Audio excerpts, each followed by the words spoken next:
नमस्ते बच्चों, आज के क्लास में आपका स्वागत है। आज के क्लास में हम लोग क्लास 6 विषय विज्ञान पाठ 4 विभिन्न प्रकार के पदार्थ का अध्ययन करेंगे।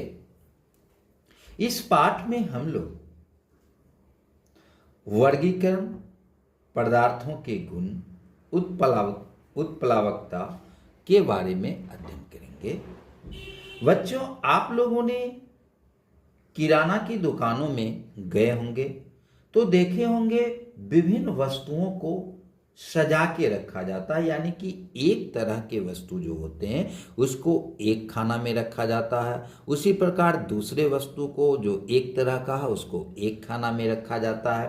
तो वस्तुओं को यह क्यों सजाया जाता है? तो इसका मुख्य उद्देश्य होता है कि वस्तुओं को एक तरह का गुण जो है उसको एक जगह रखने पर खोजने में आसानी होती है, दुकानदार को उसको निकालने में आसानी होती है। तो इसलिए वह वस्तुओं को सजा के रखता है और उसे तुरंत वह वस्तु मिल जाता है। तो उसी प्रकार हम लोग इस पाठ में पढ़ेंगे जो पदार्थों का वर्गीकरण क्यों किया जाता है, पदार्थ का वर्गीकरण क्या है। तो वर्गीकरण से तात्पर्य है एक जैसी चीजों को एक साथ रखना। एक जैसी चीजों को क्या करना? एक साथ रखना वर्गीकरण कहलाता है। यानी कि वस्तुओं को सुविधा तथा उसके गुणों के आधार पर समूहित किया जाता है, उसे वर्गीकरण कहते हैं। अब हम लोग देखते हैं वर्गीकरण की आवश्यकता क्या है। तो वर्गीकरण की आवश्यकता के संबंध में पहला है किसी वस्तु को संबंध में व्यवस्थित ढंग से जानने के लिए, यानी कि उस वस्तु को जानने के लिए इसका गुण एक समान है तो उसका वर्गीकरण किया जाता है। दूसरा, किसी वस्तु को आसानी से पता लगाने के लिए, जो अभी हमने किराना दुकान का उदाहरण दिया। तीसरा, वस्तु के गुणों को आसानी से जाना जा सके, तो इसके लिए पदार्थों का वर्गीकरण किया जाता है। अब हम लोग देखते हैं पदार्थों के क्या गुण हैं। तो पदार्थों में बहुत सारे गुण हैं, उन गुणों को हम एक एक करके पढ़ेंगे। पहला गुण जो है सो कठोरता का होता है, यानी कि कुछ पदार्थ देखेंगे कठोर होता है, कुछ पदार्थ कोमल होता है। तो कठोर पदार्थ किसको कहेंगे? जिस पदार्थ को दबाना कठिन होता है, जिसे खरोंचना मुश्किल होता है, जिसका शेप जल्दी दबाने पर या खरोचने पर नहीं बदलता है, वह क्या कहलाएगा? कठोर कहलाएगा। जैसे लकड़ी हो गया, लोहा हो गया। अब कोमल वस्तु किसको कहेंगे? तो जिसे आसानी से दबाया जा सकता, जिसे आसानी से खरोंचा जा सकता है, जिसे दबाने पर उसके आकार में क्या होता है? परिवर्तन हो जाता है, तो वह कोमल वस्तु कहलाएगा। जैसे स्पंज, रुई आदि देखेंगे या कोमल वस्तु है। अब वस्तु का दूसरा गुण चमक के आधार पर, यानी कि कुछ वस्तु देखेंगे चमकदार होता है, कुछ वस्तु जो है सो चमकदार नहीं होता है। यह आप देखेंगे जो धातु होता है प्रायः वह चमकदार होता है, यानी कि जितने धातु, जैसे लोहा देखेंगे, तांबा देखेंगे, सोना देखेंगे, चांदी देखेंगे, एल्युमिनियम देखेंगे, इसमें एक तरह का चमक होता है, तो इसको चमकदार वस्तु कहते हैं। कुछ वस्तुएं जो है सो बिल्कुल चमकदार नहीं होता है, और कुछ वस्तु को देखेंगे जो अब समय के साथ वह अपना चमक खो देता है, यानी कि उसकी चमक में कमी आती जाती है, जिसका कारण है वायु का प्रभाव पड़ता है, नमी का प्रभाव पड़ता है आदि के कारण जो है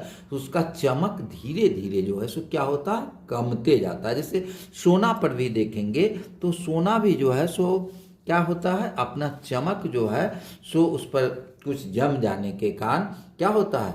कम हो जाता है। तो उसको देखते हैं सोनार के यहाँ या कई अन्य जगहों पर उसे जाके साफ कराया जाता है। अब तीसरा गुण जो है सो घुलनशीलता का है, यानी कि देखेंगे कुछ वस्तु जो है सो घुलनशील होता है, कुछ वस्तु जल में घुलनशील नहीं होता है।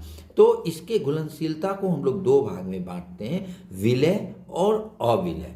विलय कहते हैं कुछ पदार्थ जल में पूर्णतः घुल जाता है, उसे विलय कहते हैं। यानी कि जल में डालेंगे, जैसे चीनी को अगर जल में आप डालेंगे या नमक को जल में डालेंगे तो क्या होगा? नमक जो है सो पूर्ण रूपेण जल में घुल जाता है, तो उसको कहेंगे विलय। कुछ पदार्थ जल में पूर्णतः घुल जाता वह कहलाता है विलय या घुलनशील पदार्थ। अब अविलय देखेंगे तो कुछ पदार्थ को जल में विलय नहीं होता है, अथवा वह घुलता नहीं है अविलय अथवा क्या कहलाएगा, अघुलनशील पदार्थ कहलाएगा। जैसे जल में अगर आप पत्थर को डालेंगे, कंकर को डालेंगे, तो वह जो है सो जल में क्या होगा, विलय नहीं होगा, नहीं घुलेगा, तो उसको कहेंगे अघुलनशील पदार्थ। अब घोलक देखते हैं, घोलक अथवा विलायक किसको कहते हैं।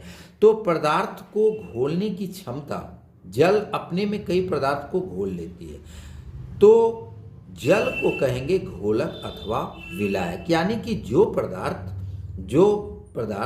दूसरे पदार्थ को अपने में घोल लेती है वह क्या कहलाएगा, घोलक अथवा विलायक कहलाएगा। जल एक प्रकार का क्या है, घोलक है, जो किसी भी पदार्थ को अपने में घोल लेती है। अब देखते हैं संतृप्त घोल किसको कहते हैं। तो यह वह विलयन है जिसमें विलय की मात्रा अधिकतम होती है, इसमें अब अधिक घुलने की क्षमता नहीं होती है। यानी कि घुलने की अधिकतम जो क्षमता होती है वही संतृप्त घोल कहलाता है। जैसे आप पानी में चीनी को डालेंगे तो वह घुल जाएगा, फिर डालेंगे घुल जाएगा, लेकिन एक ऐसा समय आएगा जब आप चीनी डालेंगे तो वह नहीं घुलेगा। तो जब वह नहीं घुलेगा तब वह संतृप्त घोल कहलाएगा। यानी कि अब घुलने की क्षमता जो है क्या हो चुकी है, समाप्त हो चुकी है। निश्चित तापमान पर यदि विलायक में विलय पदार्थ नहीं घुलता है तो उसे क्या कहेंगे, संतृप्त घोल कहेंगे। कुछ पदार्थ ऐसे होते हैं जो ठंडे में कम घुलते हैं और उसको गर्म कर देंगे तब ज्यादा घुलते हैं। कुछ पदार्थ ऐसे होते हैं जो ठंडे में कम घुलेंगे लेकिन उसको गर्म करेंगे तो वह और ज्यादा घुलेगा। तो गर्म करने पर किसी घोल में घुल पदार्थ के घुलने की क्षमता जो होती है वह क्या होती है, बढ़ जाती है। गर्म करने पर गैस की घुलनशीलता घट जाती है, या याद रखेंगे गर्म करने पर जो है गैस की घुलनशीलता क्या होगी, घट जाएगी। अब कुछ द्रव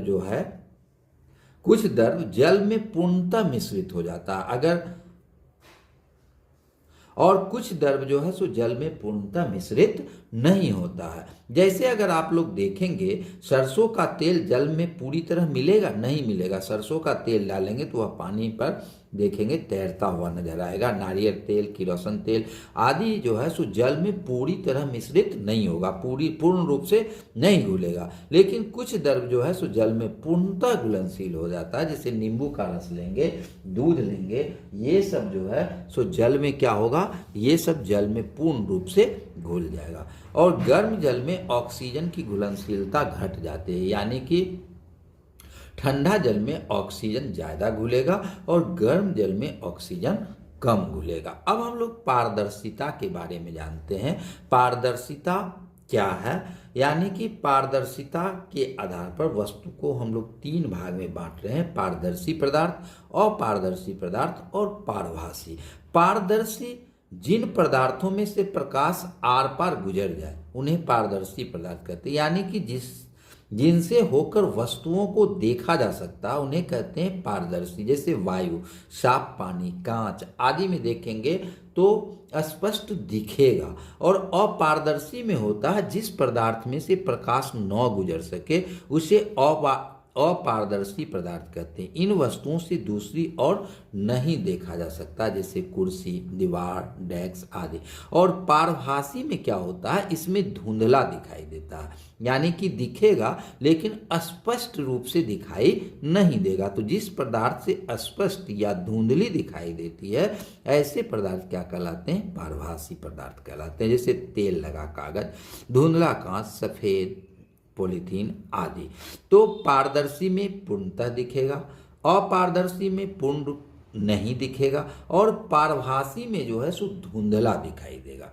अब है उत्प्लावकता किसको कहते हैं। तो आप लोग नदी, पोखर आदि में स्नान किए होंगे, तो जब डुबकी लगाते हैं यानी कि जल के नीचे जाते हैं तो देखे होइएगा जल जो है सो आपको ऊपर की ओर फेंकता है। यानी कि जल में डुबकी लगाते वक्त देखे होइएगा कि कोई शक्ति जो है सो आपको ऊपर की ओर फेंक रहा है। तो जब किसी वस्तु को किसी तरल में डुबाया जाता है तो तरल उस वस्तु को ऊपर की ओर एक बल लगाता है जिसे उत्प्लावन बल कहते हैं। उत्प्लावकता बल किसी वस्तु को ऊपर की ओर क्या करता है, उछालता है, ऊपर की ओर फेंकता है।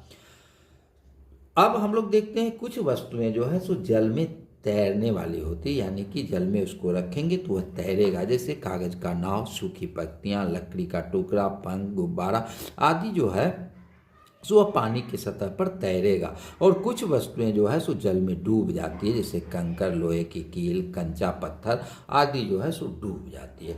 तो ये इस पाठ के महत्वपूर्ण तथ्य थे।